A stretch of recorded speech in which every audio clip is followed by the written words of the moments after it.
How did I get here?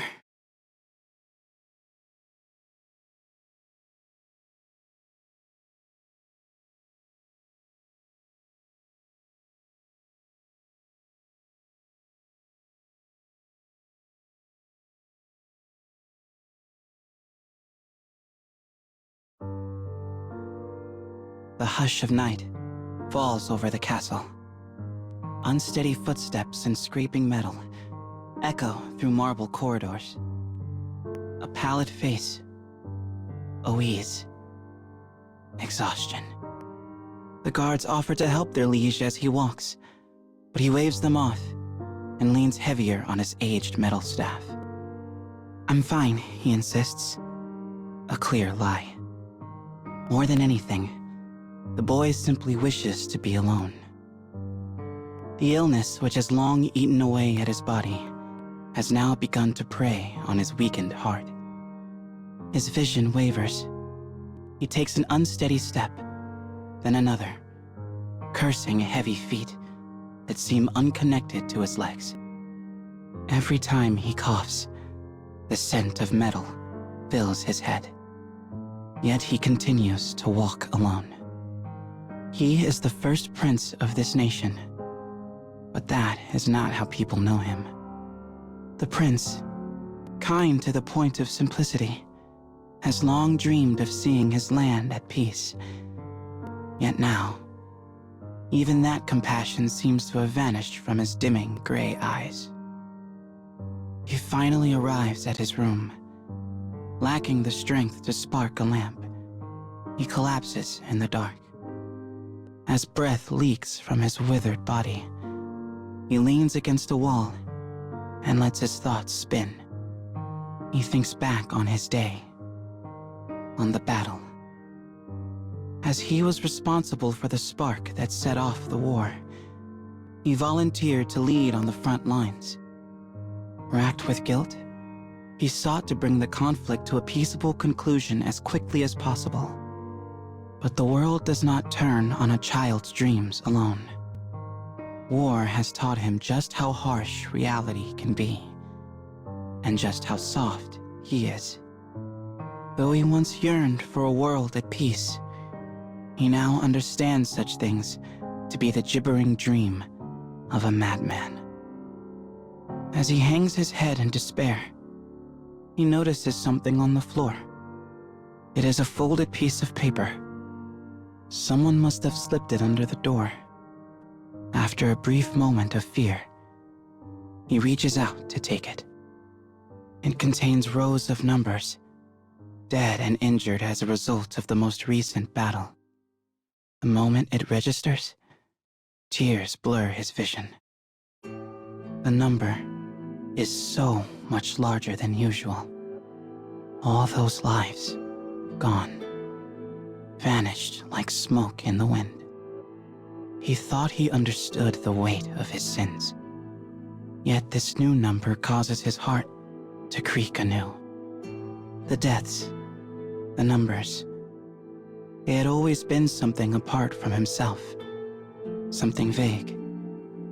But this piece of paper makes them terribly real. Thus, he blames himself. His gaze rests sadly on the paper in his hands.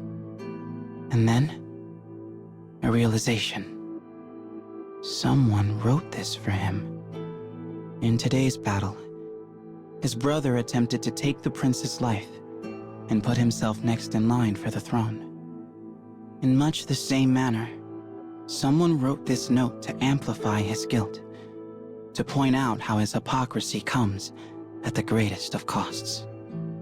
And whoever believes this lurks in the shadows of the very castle he calls home.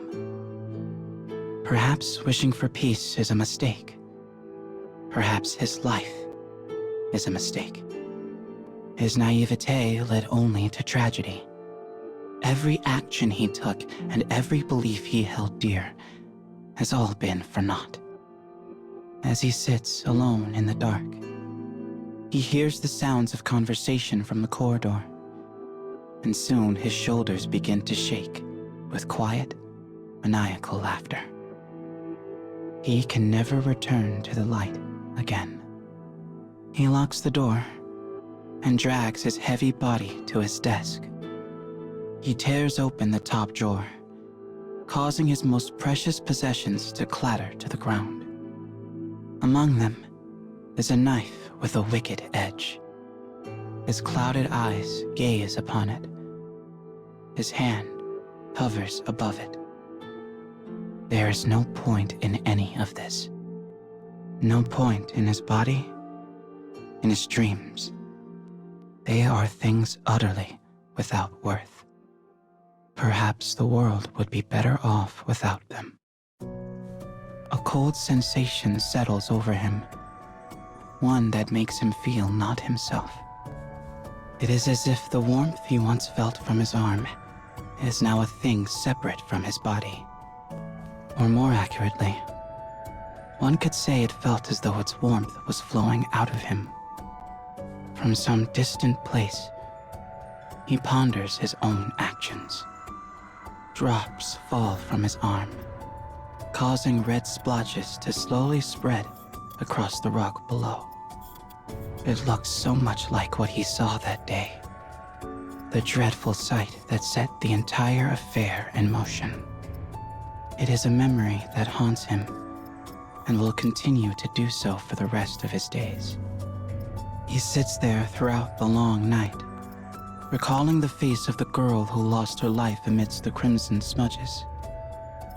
When the dawn's light finally streams through a gap in the curtains, it finds the boy hunched over his desk, staring at his arm.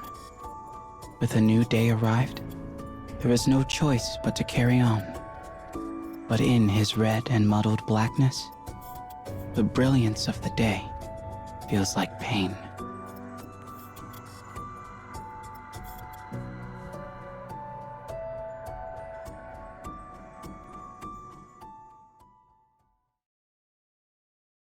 This is from... Wait, what's going on here?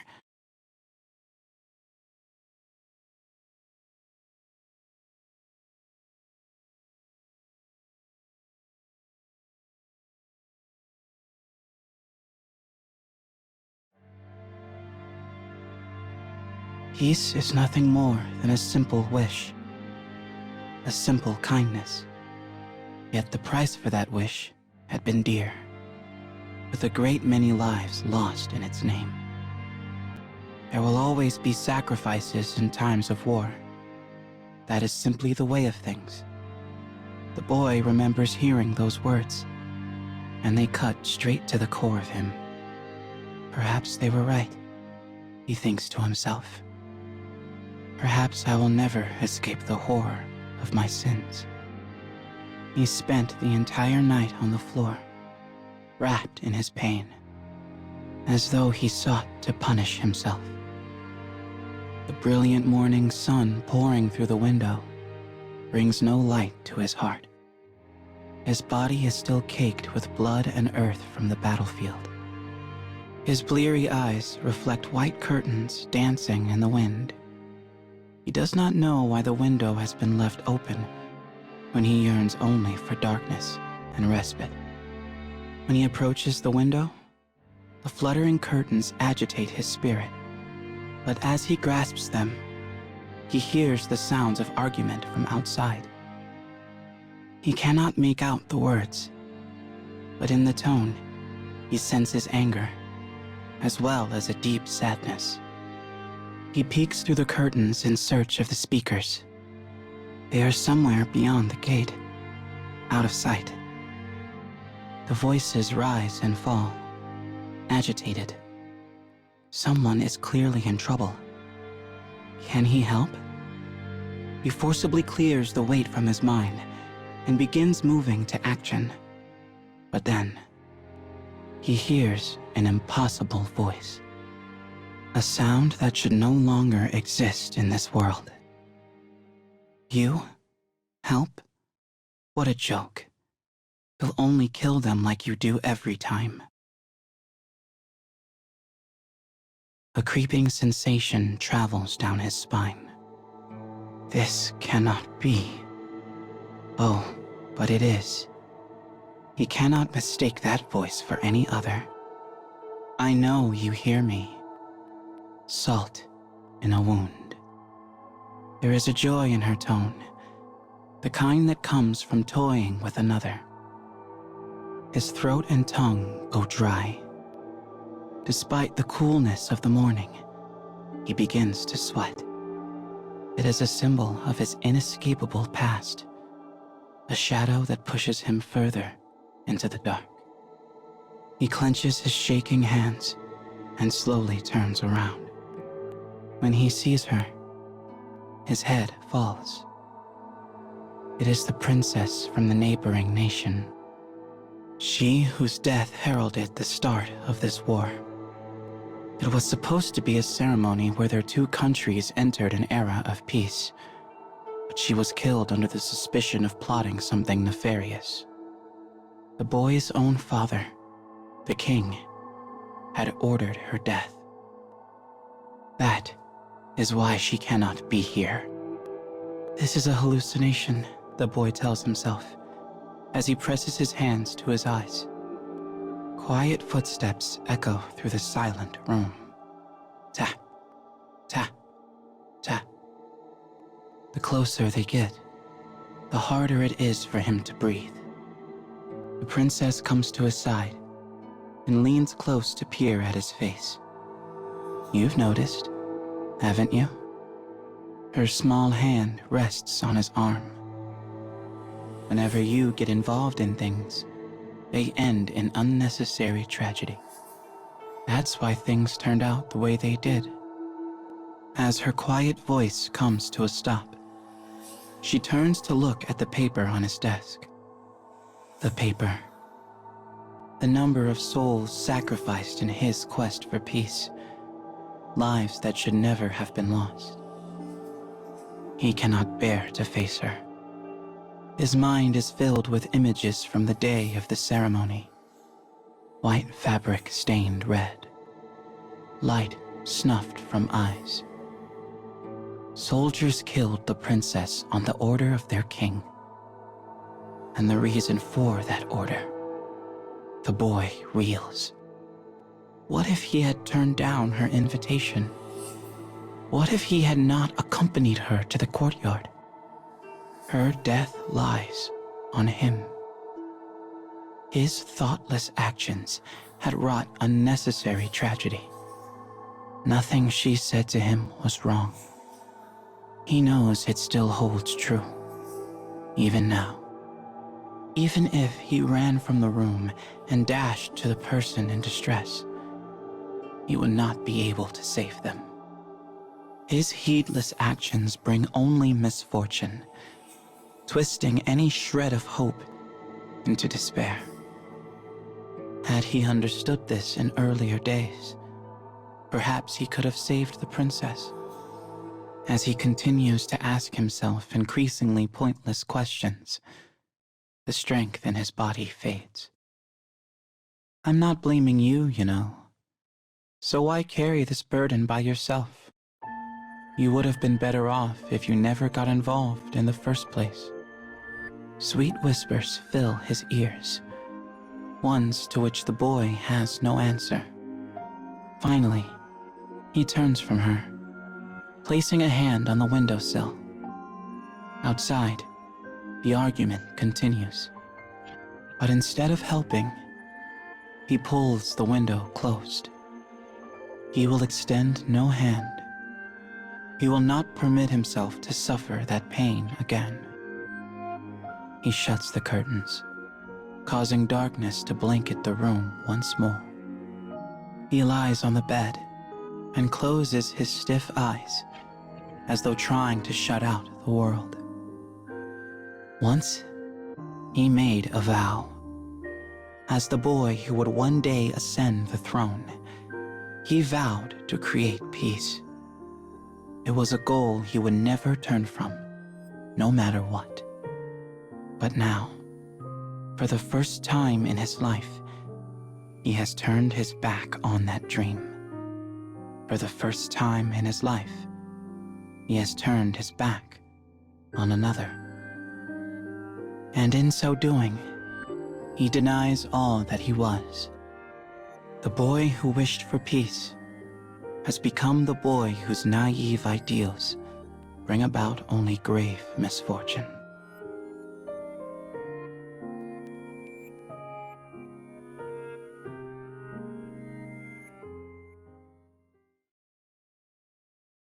I still remember her face, the smell of gunpowder.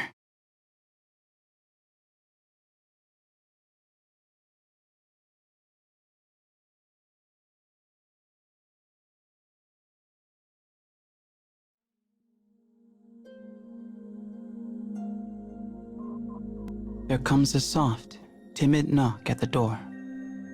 The sound brings consciousness back to the boy. He slowly sits up on rumpled sheets. Though his mind is hazy, he looks at the door. The knocking continues, meek yet persistent. Finally, a voice calls out. "How do you feel, sire? I hear you have been unwell." Were he his usual self, the boy would immediately open the door and feign a smile. But now, he finds himself unable to get up from bed, unable to do more than stare at the door. Pretty words, but is he truly on your side? The princess stands next to his bed. Her phantasmic eyes bore straight through him. "Let me see your face, sire, please. You must at least eat something." The voice is worried, but the princess speaks over it. "Do you really believe him?" "Of course not. No one in this castle worries for you. Everyone thinks you're a nuisance, nothing more." The words of the princess are poison dripping through his ears. As she says, he has no proof the voice behind the door does not wish him ill. As he learned in battle, there are people plotting betrayal within these very walls. He cannot trust anyone, not even his own blood, for his brother is clearly after his life. He quiets his breathing and strains his ears. At last, the knocks stop. The sound of footsteps grows distant. The silence in the room stings the boy's ears. The exhaustion that controls his entire being grows a bit lighter. How long did he sleep? He gets up from his bed in search of an answer. He blindly gropes about in the darkness, aiming for the curtained window. His metal staff lies on the ground where he carelessly discarded it. His foot catches it, causing him to stumble. Momentum slams his body into a nearby wall. He makes no cry. He simply sits on the ground, weakly rubbing his own back. He no longer has the willpower to reach the window, nor the strength to return to bed. Yet his fingers latch onto something odd. The robust wall of the castle broke his fall, remaining unharmed by the impact. But there is a small yet obvious gap in the wall. He knows there are hidden passages throughout the castle to be used in emergencies. But he did not know there was one in his room. Perhaps it had gone forgotten amidst the constant reconstruction. He reaches out, drawn in by the inky darkness that extends beyond the gap. It opens with a push, revealing a space wide enough for him to pass through. Beyond is a never-ending hallway. The walls are rotting, brittle enough to crumble under his touch. Holes here and there speak of the vast expanse of time it has sat forgotten. He senses something in the darkness, something that makes goosebumps crawl across his skin. Yet he steps forward all the same. An opaque shadow blankets him. He feels suddenly defenseless. His steps grow unsteady. A voice from behind offers caution. "I wouldn't do that if I were you." It comes from his room behind the wall, where the girl shows no intentions of joining him on his journey. The prince turns back to the corridor and continues to walk. He hears small objects scraping against one another from somewhere ahead. He rubs his eyes and sees the darkness writhe. But it is neither human nor beast. When he finally sees what is coming, his breath catches in his chest. Suddenly, a swarm of insects assails him from all directions. They crawl across him, scratching at his skin. Buzzing fills his ears. Stingers pierce his flesh. Hundreds of legs carry dozens of bodies into his throat, and he utters a hapless cry. Yet, he continues on, for he has seen the faint light of an exit beyond the swarm. He uses every ounce of effort to move forward, tearing apart the darkened mass that weighs on him. He seeks only the light, even though he knows not what it may be. Finally, he batters his way through the horrifying torrent of insects and passes through the exit. The moment the light touches them, they scuttle back into the gloom. His vision opens up before him. He has found what the rotting corridor led to. The moment he lays eyes upon it, an odd sensation fills his heart. For this is a place buried deep within his memory.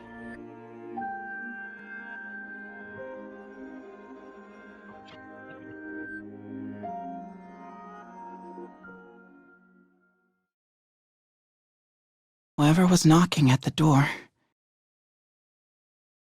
I probably should have been calmer about it. Have I been given a chance to confront her once more?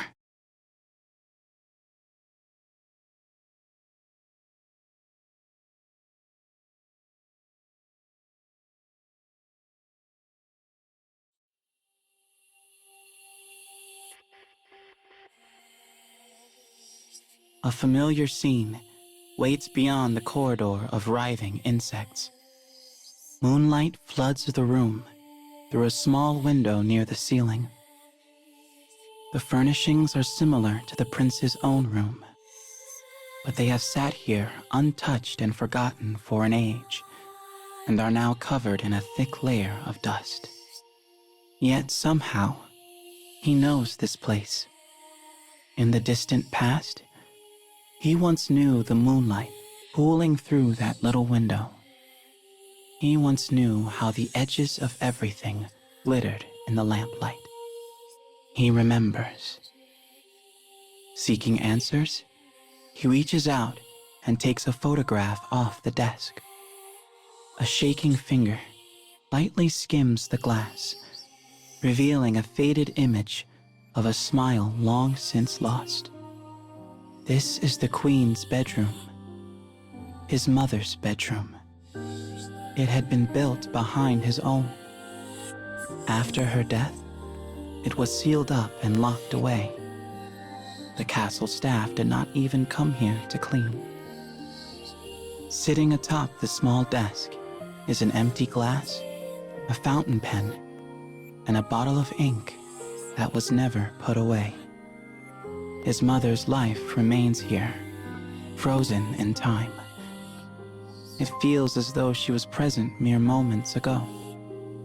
The boy gazes fondly on the chair as he slowly runs his hand across its back. A moment later, his eye catches a discolored piece of paper. It rests on the edge of the desk, as if it was meant to be concealed and then forgotten. He takes it in his hand. The writing is gentle, just as it is in his memory.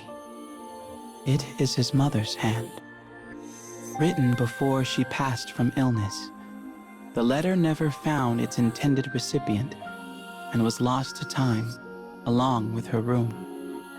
Guilt washes over him in waves. The letter sat here long enough for the color to change, yet he never found it. Now that he has, he feels obligated to deliver it. He looks for the name of the addressee and is shocked to see his own.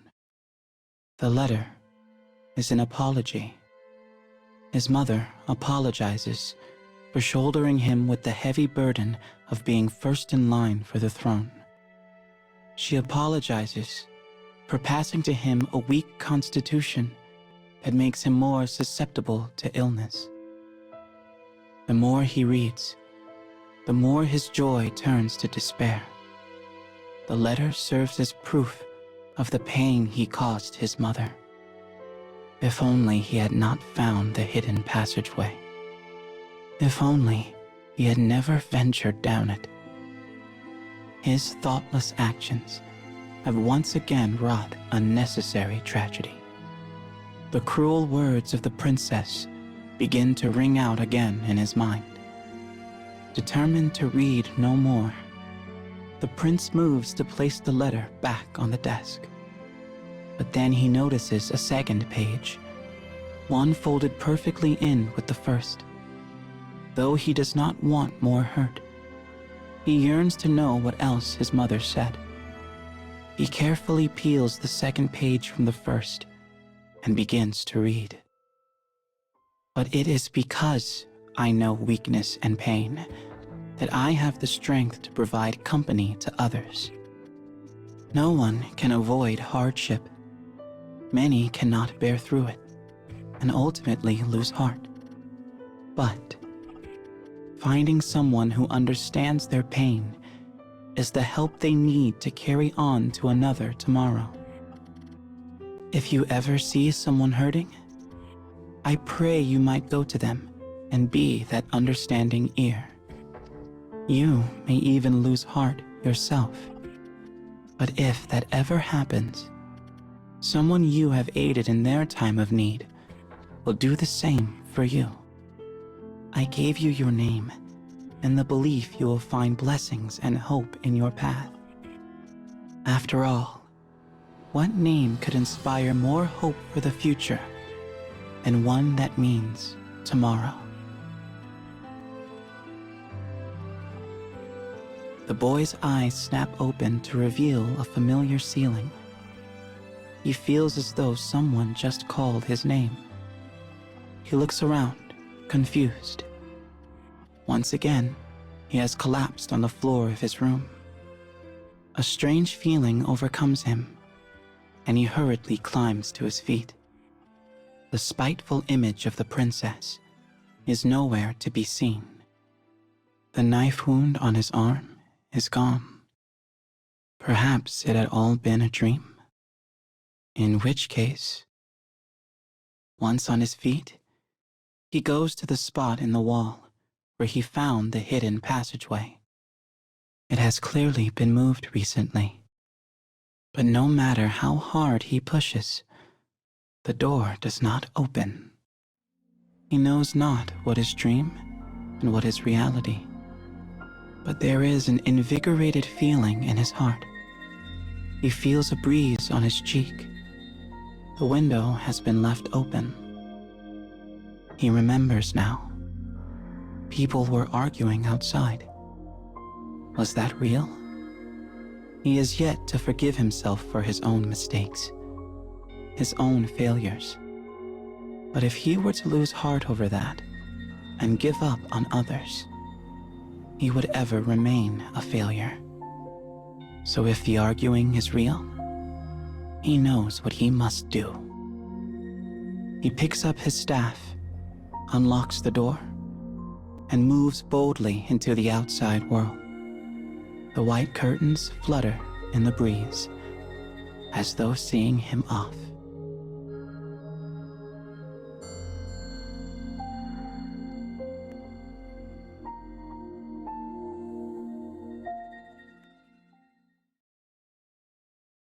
Was that even real? Either way, there's no going back to that room. Not that I can return to that time in my life anyway.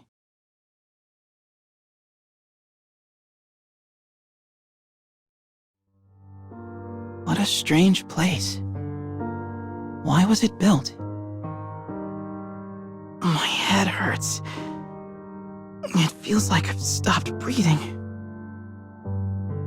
How did they make this place? I wonder if he's here somewhere too.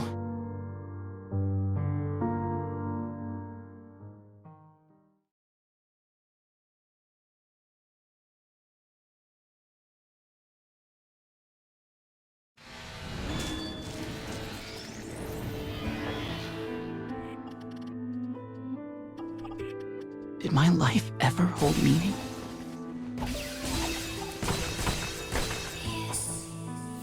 Did my dreams only ever steal lives away needlessly?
Is there a reason I'm here?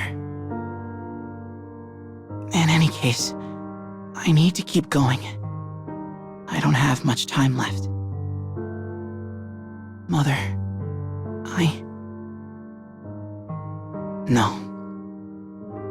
This is a decision I need to make for myself. This illness means I don't have much of a future. But I'm going to carry on anyway.